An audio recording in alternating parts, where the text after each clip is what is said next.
আমি রাত্রকে কালা বানাই, দিনকে সাদা বানাই, ক্ষমতা কার? জোরে আওয়াজ দিয়ে বলেন কার? আমি রাত্রকে কালা বানাই, দিনকে সাদা বানাই, ক্ষমতা কার? রাত্র হলে আকাশ দেখো কালো হয়ে যায়, দিন হলে কোথা থেকে আলো ফিরে পায়? রাতের আকাশ তারকা দিয়ে কে করিল সাজ, দিনের আকাশ মেঘ দিয়ে কে বানাইল রাজ? সকাল হলে বিলের মাঝে শাপলা যেমন ফুটে, সন্ধ্যা হলে কার ইশারায় তাহাই আবার ঘটে। ধানের শেষে প্রথমে দেখো দুধ পাওয়া যায়, কয়েকদিন পর কোথা থেকে চাউল এসে যায়। কাঁদতে থাকা শিশুটি যখন মায়ের কোলে যায়, কোন মায়াতে কার ইশারায় কান্না থেমে যায়? ভিজা কাপড় রোদে দিলে তা শুকিয়ে যায়, কিন্তু তাহার পানিটুকু কোথায় উড়ে যায়? চাঁদ দেখো ছোট থেকে বড় হয়ে যায়, কার ইশারায় জমিনের মধ্যে সে আলো ছড়ায়? জোরে বলেন আল্লাহু আকবার। আরো জোরে আওয়াজ দিয়ে বলেন আল্লাহু আকবার। আরো জোরে আওয়াজ করে বলেন আল্লাহু আকবার। আরে মুমিন ভালো করে শুনেন, আল্লাহ পাক রব্বুল আলামিন বলেন ইন্নাল্লাযীনা আমানু ওয়া আমিলুস সলিহাত। এক নাম্বার ঈমান, দুই নাম্বার হলো ভালো আমল। এই দুইটা সম্পদ যদি কবরের মধ্যে নিয়ে যেতে পারো, আল্লাহ পাক রব্বুল আলামিন হাশরের ময়দানে বিনা হিসাবে জান্নাতের মেহমান বানায় দিবে। জোরে কোন সুবহানাল্লাহ। হে বাবা, বুঝাবার জন্য বলি হেদায়েতের মালিক আল্লাহ। আল্লাহ পাক রব্বুল আলামিন বলেন ঈমান নিয়ে কবরে যেতে পারলে মুমিন, ঈমান নিয়ে কবরে যেতে পারলে বিনা হিসাবে জান্নাতি বানায় দিবে। চিৎকার করে বলেন সুবহানাল্লাহ। আজকে আমি ঈমান, দুই নাম্বার হলো ভালো আমল। আজকে যদি ভালো আমল করতে না পারি, তাহলে জান্নাত কপালে আসবে? নামাজ পড়া ভালো আমল না খারাপ আমল? কথা কয় না, ভালো না খারাপ? পর্দা করা ভালো আমল না খারাপ আমল? যাকাত দেওয়া ভালো আমল না খারাপ আমল? এই বাবা ভালো করে শুনে নেন, পিতা মাতার খেদমত ভালো আমল না খারাপ আমল? কথা কয় না। পিতা মাতার খেদমত যারা করবে না, তারা ভালো করলো না খারাপ করলো? এ বাবা, বুঝাবার জন্য বলে শুনে নেন, আল্লাহর পয়গম্বরের সাহাবী হযরত মুআয ইবনে জাবাল রাদিয়াল্লাহু তাআলা আনহু বলেন আমল কবুল হওয়ার জন্য শর্ত হলো চারটা। এক নাম্বার হলো ইলম, আগে ভালো করে জানতে হবে। আপনি যদি না জানেন আমল করবেন কোথা থেকে? দুই নাম্বার ইখলাসুন নিয়া, যা করব কার জন্য? কথা কয় না। যা করব আল্লাহর জন্য। আল্লাহর জন্য যদি আমল করা যায়, আমল কবুল হবে, আর না হয় কবুল হবে। আগে ভালো করে জানতে হবে, জানলে আমল করা যাবে, না জানলে আমল করা যাবে না। এই জন্যই তো পয়গম্বর হাদিসের মধ্যে বলেন তালাবুল ইলমি ফারিদাতুন আলা কুল্লি মুসলিম। দ্বীন ইলম শিক্ষা করা প্রত্যেকটা মুসলমানের উপর ফরজ। কথা ঠিক না বেশি জোরে বলেন? এরা মুসলমান ইমানদার, বুঝাবার জন্য বলি হেদায়েতের মালিক আমার আল্লাহ। আমরা তো ইলম শিখতে চাই না। ইলম শেখার জন্য আগেরকার সাহাবায়ে کرام, আগেরকার আউলিয়ায়ে کرام, তাবেঈনে মুজতাহিদিন কেমন কষ্ট করেছেন।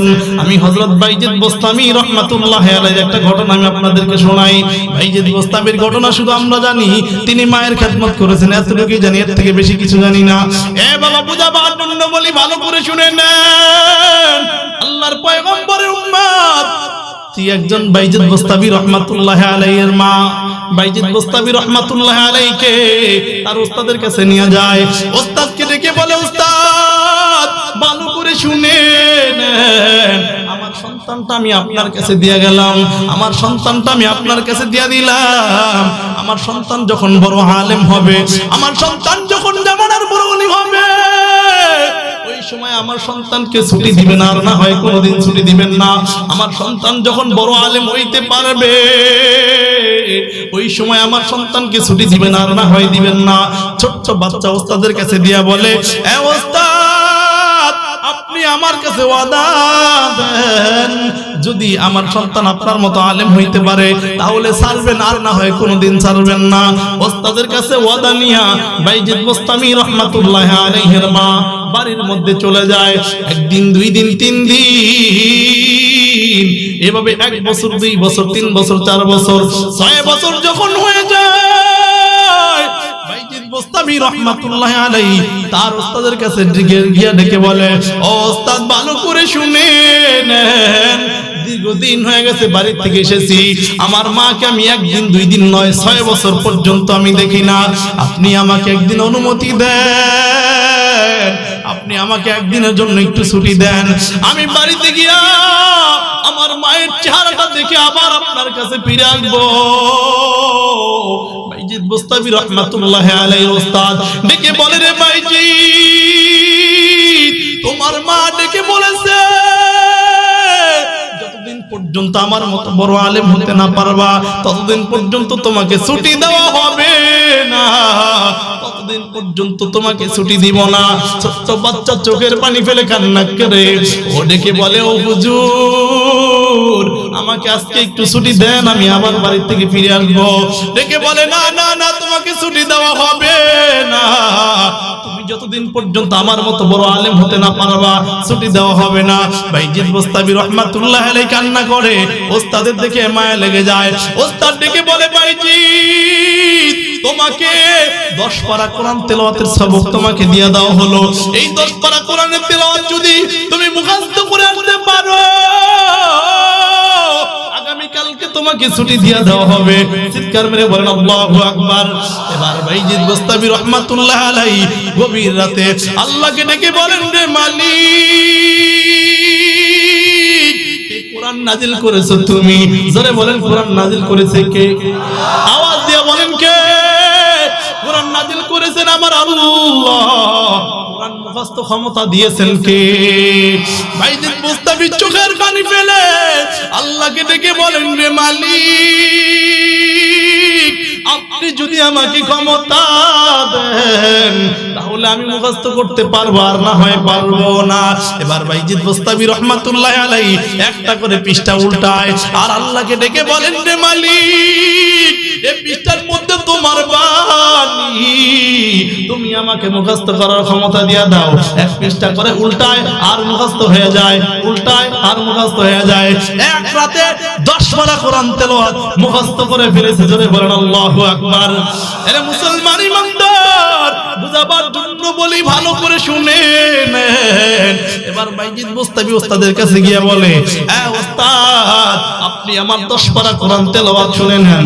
এবার ওস্তাদের কাছে দাঁড়াই এক পারায় এক পায়ে দাঁড়াইয়া 10 পারা কোরআন তেলাওয়াতের সবক বলে দেয়। জোরে বলেন আল্লাহু আকবার। বাইজিদ বুস্তামিকে ডেকে বলে, কিভাবে মুখস্থ করেছো? এত ভালো বেরন্ত তোমার ছিল না, এক রাতে তোরা 10 পারা কোরআন তেলাওয়াত কেমনে মুখস্থ করলি? এবার ছোট্ট বাচ্চা চোখের পানি ফেলে কান্না করে কয়, ও ওস্তাদ, আমার মুখস্থ করার ক্ষমতা নাই, এটা চূড়ান্ত সত্য কথা, তবে কোরআন নাজিল করেছেন আমার মালিক, কোরআন নাজিল করেছেন আমার আল্লাহ। আল্লাহ আমাকে মুখস্থ করার ক্ষমতা দিয়েছে, আমি এক রাতে 10 পারা কোরআন তেলাওয়াত মুখস্থ করে ফেলেছি। জোরে বলেন আল্লাহু আকবার। এবার ওস্তাদ কয়, মনে মনে চিন্তা করে, চান্সে আর একটা কাজ সেরে নেই, যাও যাও, আগামীকালকে যদি 20 পারা মুখস্থ করে শুনে নিতে পারো তোমাকে ছুটি দিয়ে দেওয়া হবে। এবার ছাত্র চোখের পানি ফেলে কান্না করে কয়, প্রথম দিন 10 পারা যে কোনো ভাবেই হোক মুখস্থ হয়ে গেছে, কিন্তু আগামী দিন হবে কি হবে না তাও তো জানি না। যাক যাক, আমার আল্লাহর কুদরত আছে না নাই?